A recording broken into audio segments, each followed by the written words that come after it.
Hey guys, welcome back to the channel. In today's video, I'm going to show you how to get your own Claude Anthropic API key so you can use it in your apps and automations. Now, let's jump right in. First, go ahead and open your browser and go to platform.claude.com.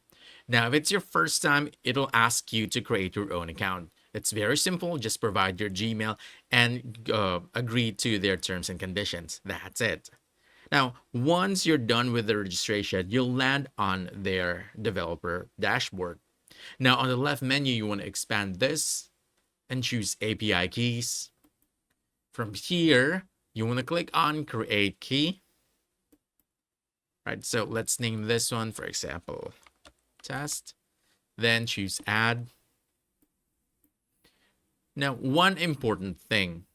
What you need to do here is you need to copy your API key immediately and save it somewhere safe. Anthropic only shows it once, so if you lose it, you'll have to make a new one. All right, so again, you want to make sure you copy this one and store it somewhere safe. All right, so let's close this for now. Right, and one more step, your API key won't work unless you add credits. Now to add credits, you want to go to Settings, then Billing.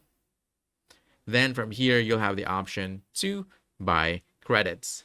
Now, if you're just starting out, adding $5 is usually more than enough to begin testing and building. And that's about it. You now have a working Claude API key ready to use in your projects. So if you found this helpful, don't forget to hit that like button, subscribe for more quick guides, and I'll see you in the next one. Thanks.